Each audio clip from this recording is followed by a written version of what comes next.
لا إله إلا الله محمد رسول الله عليه صلاة الله وآله والأحبة لا إله إلا الله محمد رسول الله عليه صلاة الله پاکیزگی کے خلاف ہے، تو طہارت اور پاکیزگی کی صفت اپنے اندر پیدا کر۔ اب یہ اللہ تعالیٰ کے کلام کا حسن ہے اور اللہ تعالیٰ کی رحمت ہے کہ مسائل کیسے بیان فرمائے، اس طرح کے مسئلے بیان فرمائے۔ اب انسان ہے، شوہر اور بیوی ساتھ میں رہ رہے ہیں، کبھی نفس کا تقاضا ہوا اور ہو گیا یہ کام حیض کی حالت میں بھی، تو فرمایا توبہ کر لو۔ اب ایک تو یہ ہوتا کہ ٹھیک ہے توبہ کر لو، اللہ تعالیٰ ان اللہ غفور الرحیم، بہت سی جگہ اللہ نے کہا ہے کہ اللہ تعالیٰ معاف فرما دیں گے، لیکن اللہ تعالیٰ اپنے بندوں کو کتنا چاہتے ہیں، فرمایا ان اللہ یحب التوابین، توبہ اور استغفار کر لو، اللہ محبت کرنے لگیں گے تم سے۔ یعنی اللہ کے حکم کی نافرمانی ہوئی، اور ایسی نافرمانی کہ غیر فطری طور پہ جو عمل کرتا ہے اپنی ہی بیوی کے ساتھ، وہ حرام ہے شریعت میں، بہت بڑا گناہ ہے پیچھے کے راستے سے کرنا۔ اتنا بڑا گناہ ہے کہ اللہ کے رسول صلی اللہ علیہ وسلم نے بیان فرمایا کہ جو غیر فطری طریقے پر اپنی بیوی سے ملتا ہے، اس نے اس دین کا انکار کر دیا جو حضرت محمد رسول اللہ صلی اللہ علیہ وسلم لے کر آئے، وہ اس دین کا منکر ہو گیا، وہ جس نے اس راستے سے، اس طریقے سے عمل کیا۔ ایک اور روایت میں فرمایا کہ قیام وہ شخص اللہ کی رحمت سے محروم ہو جاتا ہے، اللہ تعالیٰ اس کی طرف نظر رحمت نہیں کریں گے، ملعون ہے ایسا شخص۔ اب ہم لوگوں کے لیے تو شاید یہ لفظ اتنا بھاری نہ ہو کہ ملعون یا اللہ کی رحمت سے محروم ہو جائے، اللہ تعالیٰ حقیقت نصیب فرمائے۔ قیامت میں جانے کے بعد پتہ چلے گا جو اللہ کی نظر رحمت سے محروم ہو گیا وہ کس قدر بد نصیب اور بدبخت انسان ہے۔ وہاں تو سارا کام ہی ہوگا ان کی نظر رحمت کی بنیاد پہ، وہاں جا کر انسان اللہ کی نظر رحمت سے محروم ہو جائے پھر کیا بچے گا اس کے پاس، یعنی سب کچھ ختم ہو گیا اس کا۔ تو فرمایا جو ایسا کام کرتا ہے وہ اللہ کی رحمت، نظر رحمت سے دور ہو جاتا ہے۔ اتنا سخت ترین گناہ، یعنی ایسی شدید وعید۔ بلکہ ایک روایت میں حضرت ابو ہریرہ رضی اللہ تعالیٰ عنہ سے کسی نے آ کر پوچھا کہ آپ تو بہت بڑے درجے کے صحابی تھے، کہ اگر کوئی ایسا عمل کرے اس کا کیا حکم ہے؟ فرمایا کہ کافر کے علاوہ کوئی ایسا عمل کر ہی نہیں سکتا، گویا یہ عمل کرنا انسان کو کفر تک پہنچا دیتا ہے، اس شدید ترین درجے کا گناہ۔ لیکن اس کے بعد اللہ تعالیٰ کیا فرما رہے ہیں کہ اگر ہو گیا بس سچی پکی اللہ سے توبہ کر لو، صرف معاف نہیں کریں گے بلکہ محبت کرنے لگیں گے۔ ان اللہ یحب التوابین، اللہ تعالیٰ ہم سب کو اپنی محبت نصیب فرما دے، اپنا عشق نصیب فرما دے۔ یعنی کیسا، اسی لیے قرآن میں ایک جگہ فرمایا یا ایھا الانسان ما غرک بربک الکریم، اتنے کریم رب سے سابقہ ہے، پھر کس لیے دھوکے میں پڑے ہو؟ گناہ ہو گیا، نافرمانی ہو گئی، سچی پکی توبہ کر لو۔ بس توبہ کہتے ہیں اسی کو کہ انسان ماضی کے فعل پہ توبہ کرے، آئندہ نہ کرنے کا پختہ ارادہ کر لے، وہ توبہ سچی توبہ ہے۔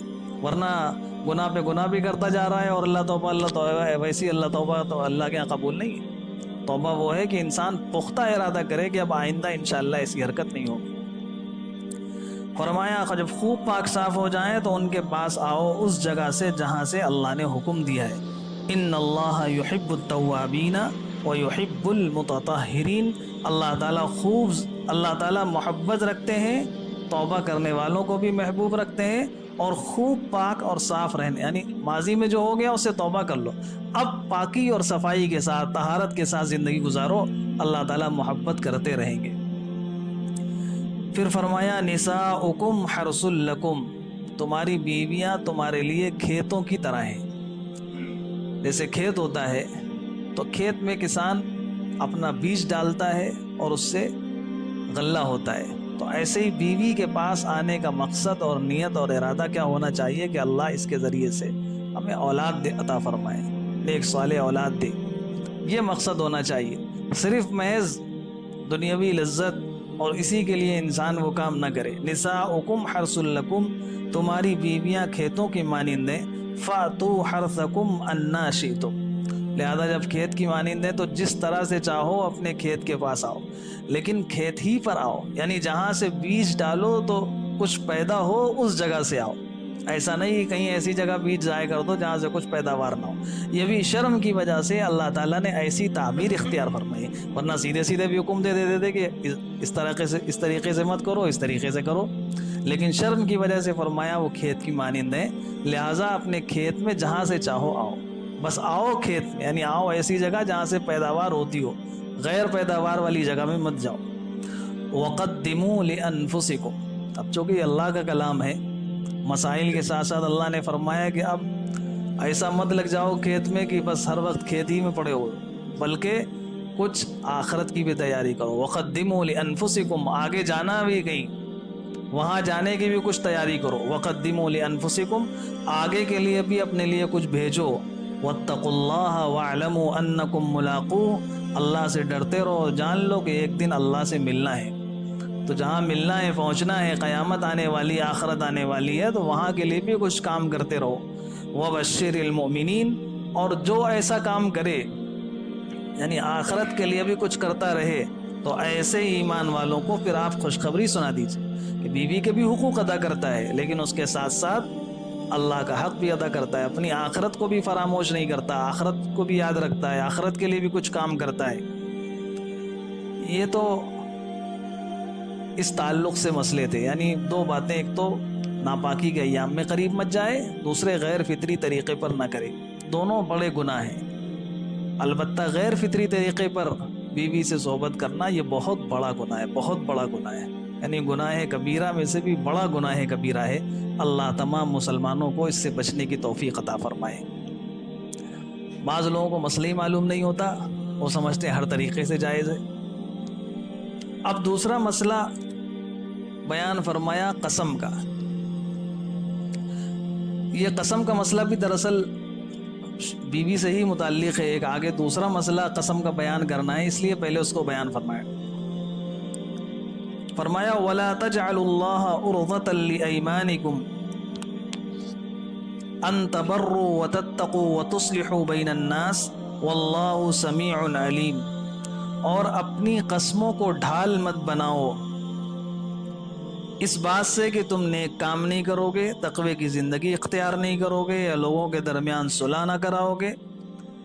بعض لوگ ایسا کرتے تھے کہ ان سے کہا جاتا تھا کہ بھئی یہ نیک کام کر لو، تو کہتے تھے نہیں، یہ ہم نہیں کر سکتے، ہم نے قسم کھا لی کہ ہم یہ کام نہیں کریں۔ جیسے آج بھی مثال کے طور پہ کوئی قسم کھا لے کہ میں اپنے بھائی سے بات نہیں کروں گا، قسم کھا لی کہ میں ان کے گھر نہیں جاؤں گا، قسم کھا لی۔ اب کوئی کہے کہ بھائی چلو آؤ وہاں، کہنے نہیں میں وہاں نہیں جا سکتا، میں نے تو قسم کھا لیا ہے، اس لیے ہم کیسے چلے جائیں؟ تو فرمایا کہ قسم جو کھائی جاتی ہے، اللہ کے نام کی، جب کوئی انسان قسم کھا رہا ہے تو اللہ کا نام گناہ کے لیے استعمال مت کرو، نافرمانی کے لیے استعمال مت کرو۔ اللہ کے نام سے تو قسمیں کھانا چاہیے اچھے کاموں کی، کہ اللہ کے قسم کھا کر اللہ کے نام کو انسان استعمال کرے اچھی جگہوں میں، کہ میں اچھے کام کروں گا، یہ نیک کام کروں گا۔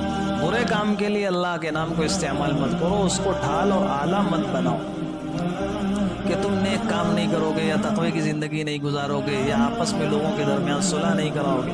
اگر ایسی کوئی قسم کھا لی ہے، گناہ کے کسی بھی کام کی انسان نے قسم کھا لی، تو اس قسم کو توڑنا واجب ہو جاتا ہے۔ اگر کوئی اچھی قسم کھائی ہے تو اس قسم کو تو پورا کرنا چاہیے، لیکن اگر کوئی گناہ کی قسم کھا لے، اس طرح کی میں فلاں کے گھر نہیں جاؤں گا، یا ایسا کام نہیں کروں گا، یا نیک کام نہیں کروں گا، تو ایسی اگر کوئی قسم کھا لی تو اس قسم کو توڑنا ضروری ہے، توڑ کے کفارہ ادا کرے اور وہ نیک کام کرے۔ کبھی کبھی حالات ایسے آ جاتے ہیں، آدمی اس درجے پریشان ہو جاتا ہے کسی سے کہ نیک کام کی کوئی ایسی قسم کھا لیتا ہے۔ اس کی مثال بھی قرآن میں موجود ہے، سورہ نور میں واقعہ حضرت عائشہ صدیقہ رضی اللہ تعالیٰ عنہ کا بیان ہوا۔ منافقین نے ان کے اوپر الزام لگایا، اور بہت گھناؤنا گندا الزام لگایا۔ اس الزام لگانے والوں میں ایک بیچارے سیدھے سادے صحابی تھے، وہ بھی شریک ہو گئے۔ عام طور سے کچھ لوگ ہوتے ہیں سیدھے، کسی نے کچھ کہہ دیا، کان میں بات پڑ گئی تو انہوں نے بھی آگے بڑھا دی بات، تو وہ سیدھے سادے تھے، بات آگے بڑھا دی۔ بعد میں اللہ تعالیٰ نے قرآن پاک کی جب آیات نازل فرمائی اور حضرت عائشہ رضی اللہ تعالیٰ عنہ کی پاک دامنی کا تذکرہ فرمایا، تو وہ چونکہ حضرت ابو بکر رضی اللہ تعالیٰ عنہ کی بیٹی تھی، تو جن صحابی نے بھی اس الزام میں شرکت کر لی تھی وہ صحابی حضرت ابو بکر رضی اللہ تعالیٰ عنہ کے رشتہ دار تھے اور بہت غریب تھے۔ حضرت ابو بکر رضی اللہ تعالیٰ عنہ ان کا پورا خرچہ اٹھایا کرتے تھے۔ تو بہت تکلیف ہوئی ابو بکر رضی اللہ تعالیٰ عنہ کو کہ میں ہی ان کا خرچہ اٹھاتا ہوں، سب کچھ کرتا ہوں، میری بیٹی پر ایسا الزام لگا دیا۔ تو قسم کھا لی کہ اب میں آئندہ ان کو کوئی خرچہ وغیرہ کچھ نہیں دوں گا۔ اور ظاہر سی بات ہے ابو بکر رضی اللہ تعالیٰ عنہ پر دینا کوئی لازم اور واجب بھی نہیں تھا کہ وہ ان کی اولاد ہے یا ان کے ذمے میں ماتحتی میں کہ ان کا خرچہ برداشت کریں۔ وہ تو احسان کرتے تھے، ان کو دیتے تھے کہ بھائی غریب ہیں، میرے رشتہ دار ہیں، مدد کر رہے ہیں کچھ۔ جب دیکھا کہ میری بیٹی پر الزام لگا دیا، اور پھر وہ بیٹی کون؟ ام المومنین، جو تمام مسلمانوں کی ماں اور رسول اللہ صلی اللہ علیہ وسلم کی سب سے چہیتی بیوی، بہت تکلیف ہوئی ابو بکر رضی اللہ تعالیٰ عنہ۔ اس تکلیف میں قسم کھا لی کہ اب میں ان کو کچھ نہیں دوں گا۔ اللہ تعالیٰ نے قرآن میں آیت نازل فرمائی وَلَا يَأْتَلِ أُولُو الْفَضْلِ مِنْكُمْ وَالسَّعَةِ أَن يُؤْتُوا أُولِي الْقُرْبَى وَالْمَسَاكِينِ، کہ جو لوگ بڑے لوگ ہیں، بڑے لوگوں کو ایسی قسمیں نہ کھانا چاہیے کہ میں اپنے رشتہ داروں کو کچھ نہیں دوں گا، نیک کام نہیں کروں گا۔ یہ بڑے لوگوں کا کام نہیں ہے۔ وہ اشارہ کیا ابو بکر رضی اللہ تعالیٰ عنہ کو اللہ تعالیٰ نے کہ آپ بڑے ہیں امت کے، بڑوں کو ایسا کام نہیں کرنا چاہیے، آپ کو یہ قسم نہیں کھانی چاہیے۔ اور پھر فرمایا الا تحبون ان یغفر اللہ لکم، کیا آپ نہیں چاہتے کہ اللہ آپ کو معاف فرما دے؟ جب یہ آیت سنی ابو بکر رضی اللہ تعالیٰ عنہ نے تو فوراً کہا کہ کیوں نہیں، میں تو چاہتا ہوں کہ اللہ مجھے معاف فرما دے۔ اور پھر اپنے ان رشتہ دار صحابی کو جن کا نام حضرت مصطح تھا معاف فرما دیا، اور روایات میں آتا ہے کہ جتنا خرچہ دیا کرتے تھے اس سے ڈبل دینا شروع کر دیا۔ تو کبھی ایسے حالات آ جاتے ہیں، اب آپ سوچئے اس سے زیادہ بڑھ کر کوئی انسان کسی کو کیا تکلیف پہنچا سکتا ہے؟ اپنی بیٹی پر، اور پھر بیٹی بھی اس درجے کی، اس مقام کی بیٹی، اس بیٹی پر کوئی ایسا الزام، گھناؤنا الزام لگائے، اس کے بعد اللہ نے قرآن میں آیت نازل فرما کے فرمایا کہ معاف کر دو، اور تم نہیں چاہتے کہ اللہ تمہیں معاف کر دے۔ اگر انسان یہ پیش نظر رکھے کہ اگر کسی نے ہمیں ستایا ہے، ہمیں پریشان کیا ہے، ہمیں تکلیف پہنچائی ہے، تو یہ سوچتا رہے کہ اللہ کی طرف سے یہ حکم ہو رہا ہے الا تحبون ان یغفر اللہ لکم۔ ہم نے بھی تو اللہ کے کتنے حکموں کو توڑا ہے، اللہ کے کتنے حکموں کی نافرمانی کی ہے۔ ہم اللہ سے اپنے آپ کو بخشوانا چاہتے ہیں کہ نہیں؟ جب ہم اپنے آپ کو بخشوانا چاہتے ہیں، ہم چاہتے ہیں کہ اللہ تعالیٰ ہمیں معاف کر دے، تو ہمیں بھی چاہیے کہ ہم دوسروں کو معاف فرما دیں۔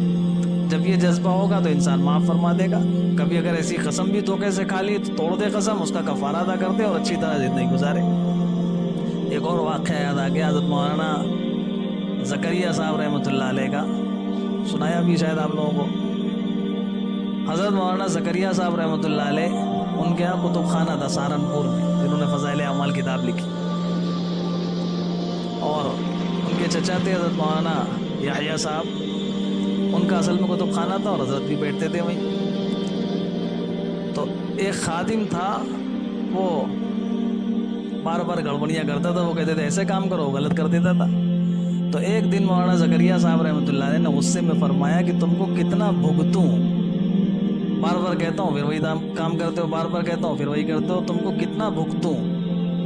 تو حضرت مولانا یحییٰ صاحب نے فرمایا کہ جتنا، سن لیا فوراً جو جملہ، بڑوں کی باتیں ہوتی ہیں، کہا جتنا اپنے کو بھگتوانا ہو اتنا بھگت لو، یعنی آخرت میں جتنا اپنے کو بھگتوانا ہو اتنا بھگت لو، بس فوراً معاف کر دیں اس کو۔ تو ہم کوئی بھی غلطی ہو جائے بڑی سے بڑی کسی سے، انسان یہ سوچے کہ ہمیں بھی کسی کے پاس جا کر جواب دینا ہے، وہاں پیشی ہونی ہے۔ اگر وہاں اپنے کو معاف کرانا ہے تو یہاں انسانوں کی کوئی غلطی ہو جائے اس کو اس لیے معاف کر دے کہ اے اللہ آپ ہماری غلطیوں کو معاف فرما دیں۔ تو اگر کسی نے ایسی قسم کھا لی ہے تو اس قسم کو توڑ دے۔